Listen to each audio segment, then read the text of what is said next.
Hello everyone, प्रीत biology में आप सभी का स्वागत है। आज की वीडियो में हम स्टडी करेंगे इको लेबलिंग स्कीम के बारे में। ठीक है, देखिए आप घर में बहुत सारे सामान यूज करते हैं, ठीक है, और ये सामान कौन से हो सकते हैं, जैसे या सोप हो सकता है, पेपर हो सकता है, ऑयल हो सकता है। ऑयल मीन्स फूड आइटम्स में कुछ भी हो गया, और कॉस्मेटिक्स हो गए, बैटरीज हो गई, प्लास्टिक प्रोडक्ट्स हो गए, टेक्सटाइल हो गए, लेदर हो गए। ठीक है, इतनी और भी कई तरह की चीज़ें आप लोग यूज़ करते होंगे। ठीक है, तो अब क्या होता है कि हम लोग जाते हैं मार्केट, और मार्केट से इस तरह के प्रोडक्ट को देखते हैं। ठीक है, वहाँ देखते हैं कि उस प्रोडक्ट में इको मार्क है या नहीं है। वो इको मार्क क्या बताता है कि वो प्रोडक्ट क्या है, इको फ्रेंडली है। कहने का मतलब ये है कि इसमें किसी भी तरह की टॉक्सिसिटी ना हो, ठीक है, उसकी रिसाइकलिंग हो सके, है ना।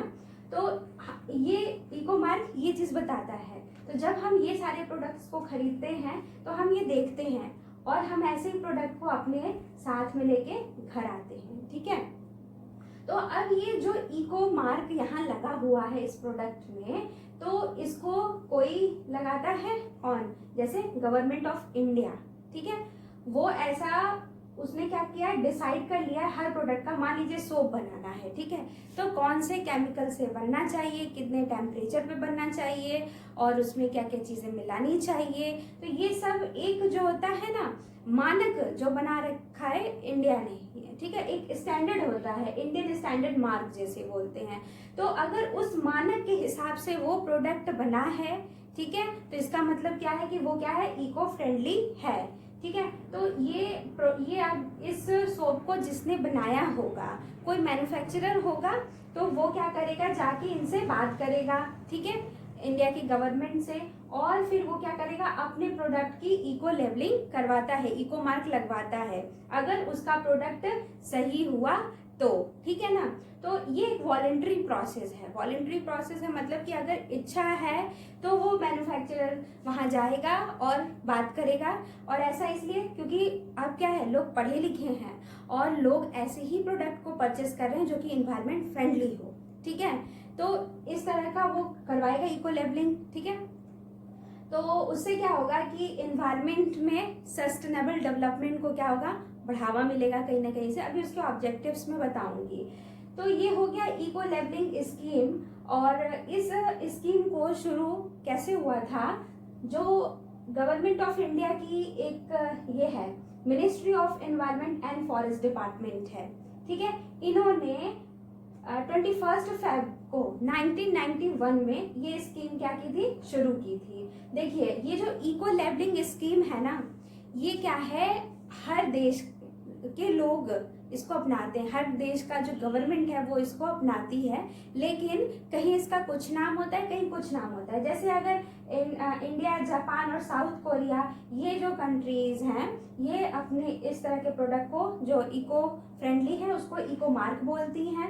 और यूएस ने क्या रखा है, ग्रीन सील करके रखा है, यूनाइटेड स्टेट्स ने, और जर्मनी ने ब्लू एंजल रखा हुआ है, और क्रोएशिया ने तो नाम ही रख दिया है इन्वायरमेंटली फ्रेंडली करके। ठीक है, तो ये अलग अलग देश में इसका अलग अलग नाम है, लेकिन काम वही है, ये बताना कि वो इको फ्रेंडली है या नहीं है। ठीक है, अब इसके ऑब्जेक्टिव्स के बारे में जानते हैं। देखिए इसके ऑब्जेक्टिव्स का क्या है कि ये क्या करे, जो भी एडवर्स उसका इम्पैक्ट पड़ रहा है उस प्रोडक्ट का जो हम लोग परचेस करके ले आते हैं, ठीक है, उसको रिड्यूस करना है।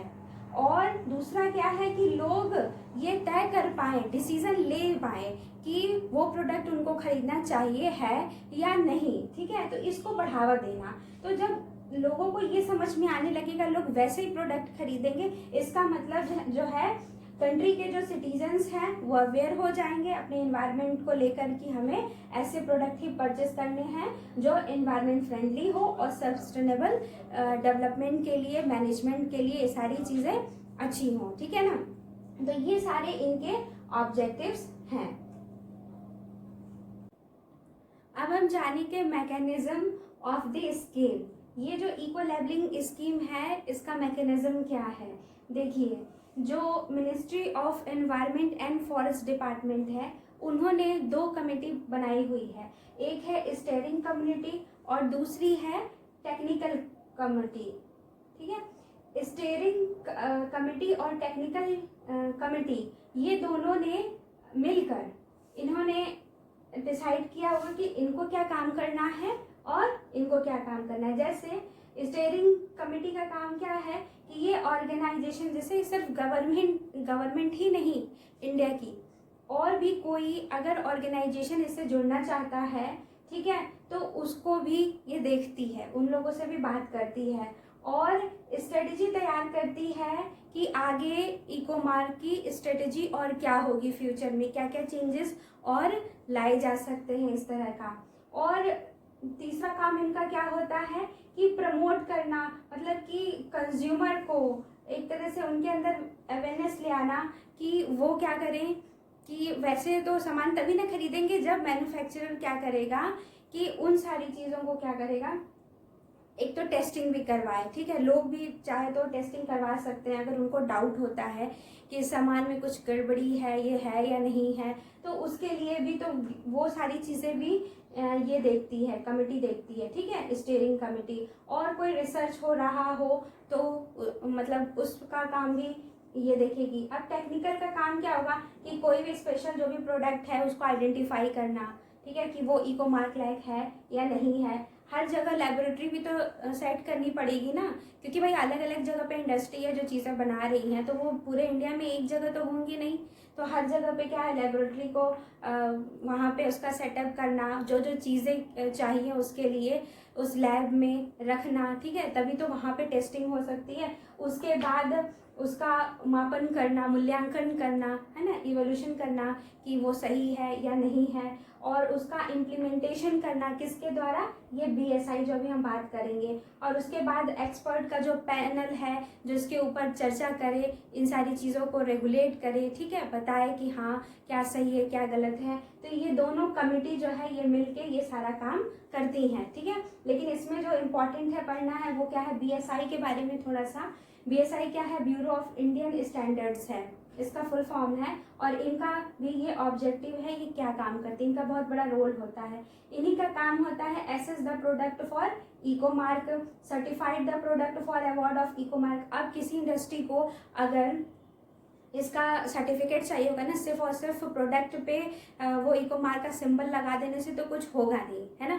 तो उनको भी क्या करना होगा, उनको सर्टिफिकेट की ज़रूरत पड़ेगी। तो वो सर्टिफिकेट कौन प्रोवाइड करेगा, BSI प्रोवाइड करती है। ठीक है, और या फिर कोई भी इंडस्ट्री जो कोई प्रोडक्ट बना रही है तो वहाँ पे भी वो जाके क्या करेगी, अगर उनको लाइसेंस ऑलरेडी मिल गया और अगर वो गलत बनाना शुरू कर दी, उसके दौरान जितना टाइम पीरियड है उनको मिला हुआ है सर्टिफिकेट का कि हाँ वो लगा सकते हैं इस इको मार्क का जो लेवल है, तो उनका लाइसेंस वो रद्द भी कर सकते हैं अगर कुछ गड़बड़ी पाई गई तो, और रिव्यू करते हैं। ठीक है, तो ये काम होता है BIS का, ब्यूरो ऑफ इंडियन स्टैंडर्ड का।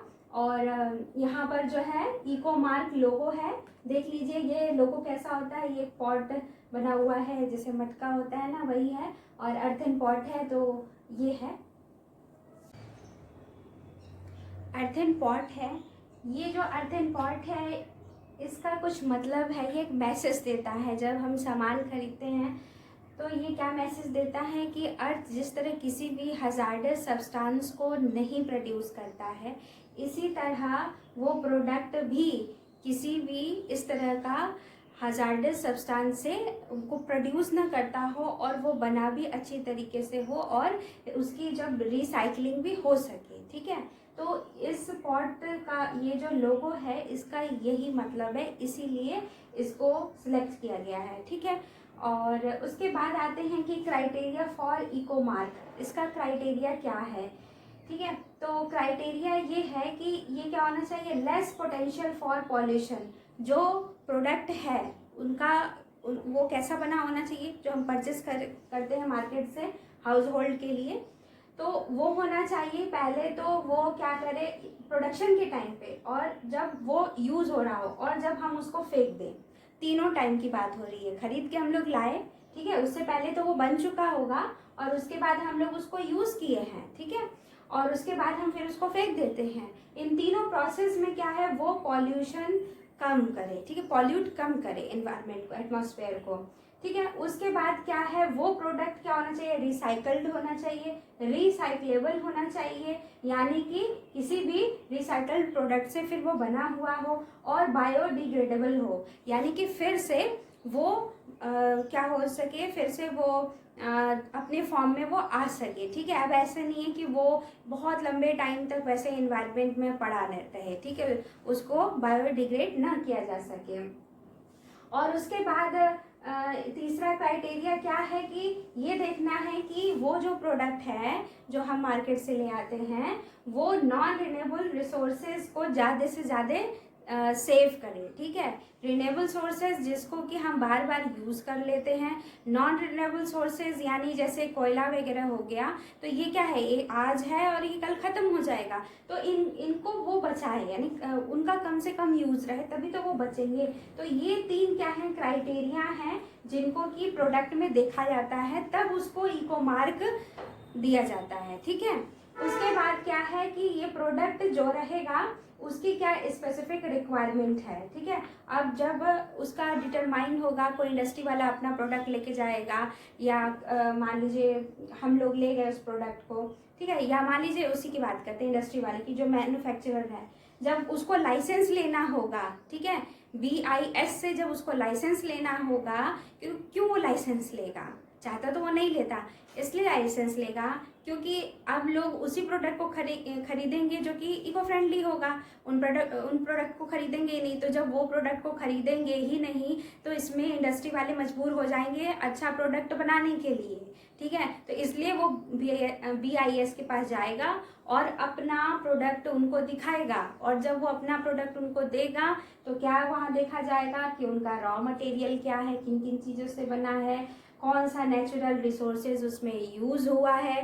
BIS ये सारी चीज़ों को देखेगी और देखेगी कि वो एनर्जी का कंजर्वेशन कर रहा है कि नहीं कर रहा है, ठीक है। और वेस्ट जब वो बनने के बाद, उस प्रोडक्ट के बनने के बाद कितना एक्सटेंट तक का वेस्ट जो है वो प्रोड्यूस होता है, और वो क्या क्या वेस्ट जो है वो निकलेगा, ठीक है। और उसके बाद जो है उस वेस्ट का कोई यूटिलाइजेशन हो रहा है कि नहीं हो रहा है, और उसकी पैकेजिंग कैसी हो रही है उस प्रोडक्ट की, और वो बायोडिग्रेडेबल है या नहीं है, ये सारी चीज़ें देखेगा BIS। उसके बाद ही वो जो है इको मार्क या उसको कहा जा सकता है कि वो उस लायक है, ठीक है। तो ये था मेनली इको लेबलिंग स्कीम के बारे में। अगर आपको मेरी वीडियो पसंद आई तो इसे लाइक ज़रूर करिएगा, और अगर थोड़ी ज़्यादा पसंद आई तो इसे सब्सक्राइब भी ज़रूर करिएगा, और कोशिश कीजिएगा कि आप इसे शेयर ज़रूर करें ताकि ज़्यादा से ज़्यादा लोग जानें कि इको लेबलिंग स्कीम होता क्या है। इसके बाद मैं ई-वेस्ट पे वीडियो बनाऊंगी, और आप सब्सक्राइब ज़रूर करें ताकि आपको मेरी वीडियो की नोटिफिकेशन जाए। इस पूरी वीडियो को देखने का आप सभी का बहुत बहुत धन्यवाद। नमस्कार।